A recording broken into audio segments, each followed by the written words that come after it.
Hello दोस्तों, कैसे हैं आप सब। सबसे पहले तो शिव जयंती की आप सबको शुभकामनाएं। दोस्तों, हमने ये नोट नहीं किया बट मराठी सिनेमा ने रिसेंटली काफ़ी इनरोड्स करे हैं हमारे मेन स्ट्रीम सिनेमा में। मराठी सिनेमा के बारे में हमें तब पता चला सच में जब सैराट मूवी का रीमेक किया एंड इसे धड़क के द्वारा पेश किया गया। जानवी कपूर और ईशान खट्टर थे उस मूवी में। इसके बाद अभी रिसेंटली क्योंकि कोरोना हुआ तो उसके बाद ओटीटी का रेवोल्यूशन आया, सब लोग टीवी पे देखना पसंद किया मूवीज और वेब सीरीज को। तो शांतित क्रांति नाम की एक मराठी वेब सीरीज आई सोनी लिव पे, जिसमें दिल चाहता है और जिंदगी ना मिलेगी दोबारा को एक रिफ्रेशिंगली न्यू तरीके से एक लाइट हार्टेड वे में पेश किया गया। इसके बाद अभी रिसेंटली जोम्बी वली हमने एक मूवी देखी मराठी में, जिससे पता चला कि मराठी सिनेमा का बजट भी अब बढ़ गया है एंड प्रोडक्शन वैल्यूज अब पहले से काफ़ी बेटर है। मार्केटिंग पे ज़्यादा खर्च हो रहा है। They are making special songs to promote the movie and आज मैं आप सबके लिए लेके आया हूँ मराठी मूवी, एक और रिसेंटली रिलीज्ड मराठी मूवी पावन खिंड का रिव्यू। तो दोस्तों, पावन खिंड का अगर आपको बैकड्रॉप दे दूं तो it's written and directed by Digpal Lanjekar. Digpal Lanjekar ji का प्लान है कि वो 8 मूवी ऐसी बनाने वाले हैं which talks about the life and times of Chhatrapati Shivaji Maharaj. तो इसमें ऑलरेडी उन्होंने 2-3 मूवीज पहले बना दी हैं। फारजांड एक आई थी मूवी, इसके अलावा फतेह शिकस्त थी और अब ये मूवी यानी कि पावन खिंड आ गई है आपके नज़दीकी सिनेमा हॉल में। तो दोस्तों, कहानी है कि 1660 की स्टोरी है। 1660 में शिवाजी महाराज अपना जो किला था, अपना जो एम्पायर था वो आगे बढ़ा रहे थे एंड कुछ 10 दिनों में उन्होंने 4-5 फोर्ट्स पे कब्जा कर लिया था and he was only 30 years old at that time. तो काफ़ी उन्हें सक्सेस मिल रही थी बट पन्हाला का जो फोर्ट है, पन्हाला फोर्ट में आके जाके वहां पे वो रुक गए थे क्योंकि उनकी घेराबंदी कर दी थी चारों तरफ से। क्योंकि आदिल शाह को हराने के बाद बीजापुर उनसे काफी नाराज था, उनसे काफी गुस्सा था और उनके काफी खिलाफ था और इस वजह से उन्होंने अपनी आर्मीज भेजी थी उनको रोकने के लिए।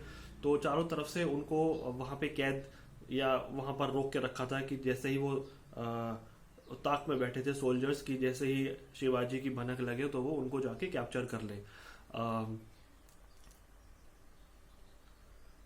यहाँ पे सिद्धि जौहर को उनको पकड़ने के लिए भेजा गया था।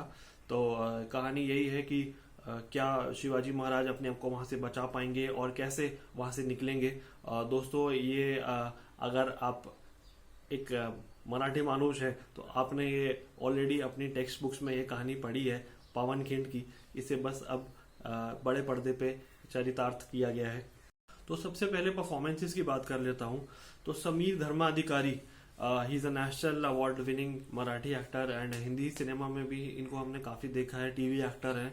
ये सिद्धि जौहर का रोल प्ले कर रहे हैं और सिद्धि जौहर एक ऐसा कैरेक्टर है जो कि आदिल शाह यानी कि बीजापुर की तरफ से भी फंसा हुआ है और उसको शिवाजी से तो लड़ना ही है।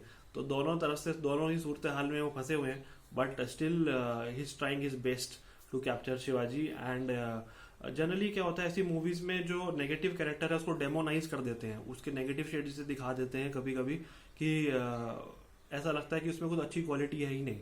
तो यहाँ पे मैं तारीफ करनी होगी दिग्पाल जी की कि उन्होंने ऐसा नहीं होने दिया है। सिद्धि जौहर के पॉजिटिव एस्पेक्ट्स भी आए हैं and Siddhi I think it's not vividly depicted but it's more of a gayish character जितना डिपिक्ट किया गया है। बहुत ही बढ़िया प्ले किया है समीर जी ने इस कैरेक्टर को। इसके अलावा चिन्मय मंडलेकर जी जो इसमें शिवाजी का रोल करते हैं अच्छे सजे हैं। मैंने तो शिवाजी के ऊपर बेस्ड ये फर्स्ट मूवी देखी है। हालांकि मुझे बताया गया है कि कोले साहब एक थे पहले जो अभी तो फिलहाल he is into politics but वो जब शिवाजी प्ले करते थे टीवी सीरियल्स में तो वो अलग ही लेवल का था बट स्टिल जितना मुझे लगा I think Chinmay Mandlekar was convincing in his role. इसके अलावा अजय पुरकर है हु इज प्लेइंग बाजीराव देश पांडे। तो दोस्तों, Bajirao Deshpande was actually the guy जो इस फिल्म के कहूँ तो एक तरीके से सुपर हीरो है। तो जैसे आपने केसरी की स्टोरी आप जानते हैं जो एक अक्षय कुमार की मूवी थी जिसमें कुछ ही हमारे सिख रेजिमेंट के सोल्जर्स थे ब्रिटिश इंडिया के अंडर, एंड उन्होंने कुछ 10,000 अफगानों को वहाँ रोका था। तो बाजीराव देशपांडे की कहानी यही है कि कैसे वो जो ये बीजापुर की सल्तनत की सारी फौजें हैं उनको शिवाजी तक आने में रोकते हैं। तो वो दो बाजीराव देशपांडे दोनों हाथों में तलवार उठा के कैसे लड़ते हैं वीर मराठा एक योद्धा की तरह, बहुत ही बढ़िया तरीके से दर्शाया गया है। एक कमाल का काम किया है अजय पुरकर ने, और मतलब मैंने जैसे आपसे कहा कि सुपर हीरो ही लग रहे हैं वो, and convincingly he has played it, and it's well shot also.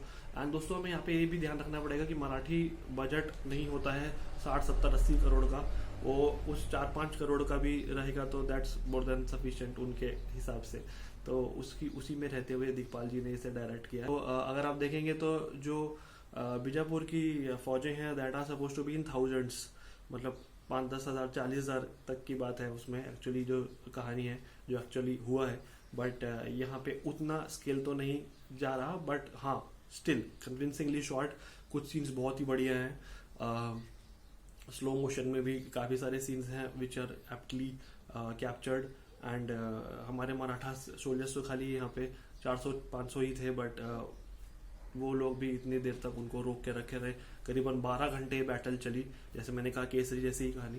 तो उसको पूरी बहुत ही अच्छे तरीके से दर्शाया है। इसमें मृणाल कुलकर्णी है दोस्तों, शी इज प्लेइंग जीजा माता, जो शिवाजी की माता जी का रोल कर रहे हैं। मृणाल कुलकर्णी को आपने सोनपरी में देखा है, सोनपरी में she is actually the angel. तो बाकी सब रोल्स, बाकी सब एक्टर्स का अच्छा रोल है। कुछ चीज़ें जो मुझे थोड़ी सी अलग लगी, ऑल दो इट्स अ रीजनल सिनेमा, उस एंगल तक, उस लेवल तक शायद अगर इसका क्रिटिसिज्म करे तो शायद थोड़ा अलग लगेगा, but still I would want to put it out there. एक गाना आता है सेकेंड हाफ में which is actually discussing about the plans of Shivaji, and although I understand because Shivaji की एक तरीके से पूजा ही है, मतलब एक तरीके से पूरी मूवी में, बट वो थोड़ा सा ज्यादा आप बता रहे हो ऑडियंस को। ऑडियंस इज नॉलेजेबल, ऑडियंस को पता है कि क्या हो रहा है, and we are able to predict also, but उसमें पूरा फुल फ्लेज बताया गया कि शिवाजी के प्लान क्या है उस गाने से। तो आई थिंक उस गाने की जरूरत नहीं थी, क्योंकि ऑलमोस्ट मूवी 2.5 घंटे 2 घंटे 35-40 मिनट की है। तो I think that could have been left out, but वो जिस तरीके से गाना डिपिक्ट किया गया है इट्स वेरी इंटरेस्टिंग। जो एक मराठी फोकलोर का ट्यून है वो इंटैक्ट रखा है उसमें। तो इसके अलावा हाँ, वो बजट का फैक्टर तो मैंने बताया ही, वो कुछ जगह पे लगता है, but it's still shot on a very very very nice scale. इसके अलावा दोस्तों बैकग्राउंड स्कोर थोड़ा सा गिमिकी लगता है। चलिए जो वॉर के सीन्स हैं, जो लास्ट में सीन्स हैं, जब बाजीराव देशपांडे हैं and you know the fights are happening, तो उस जगह पे थोड़ा सा मुझे लगा कि बैकग्राउंड स्कोर थोड़ा सा आप कर सकते थे, थोड़ा टेम्पो बढ़ा सकते थे, जो कि ट्रेलर में मुझे दिखा, बट वहां पर उन्होंने नहीं डाला है। तो आई थिंक दैट वो अगर थोड़ा कर देते तो थोड़ा सा लेवल एक नॉच हाई हो जाता। ओवरऑल मुझे काफ़ी बढ़िया लगी दोस्तों, एंड आई मीन जो मैं 4 साल से अभी यहाँ पे मुंबई में हूँ, 4 साल से मराठी सिनेमा को भी ध्यान से अब देखने की कोशिश है। तो एंड जो भी मराठी कल्चर है, एंड मराठी तो शिवाजी के लिए जो प्यार है, जो शिवाजी के लिए एक दिल में जो भाव है, जो रिस्पेक्ट है, that comes very naturally in the movie. And कि बस राजा को बचाना है हमें, कि राजा को कुछ होने नहीं देना। तो I think that love, that emotion is very, it resonates with you from the screen. अभी भी देखो मेरी आंखें भर आई। तो वो मेरे ख्याल से वो जो इमोशन कैप्चर किया है that is really nice. And all in all मेरी तरफ से मतलब मुझे I am not someone to rate this movie, क्योंकि ये इतने प्यार से इतने दिल से बनाई गई है, but being a reviewer I think I will give it 3 stars. उसी लेवल की है जहाँ से शांति क्रांति थी, एंड ज़ॉम्बी वाली भी उसी लेवल। तो मेरी तरफ से 3 स्टार्स। आप देखिए और इसे मुझे बताइए कि आपको कैसी लगी। आशा करता हूँ कि आपको मेरा रिव्यू पसंद आया होगा। So please like and share the video, subscribe कर लो चैनल को, and hit that bell icon, ताकि जब भी रिव्यू डालूँ मिल जाए आपको सबसे पहले। मिलूंगा आपसे अगली वीडियो में, तब तक के लिए good luck at the movies, bye bye and take care.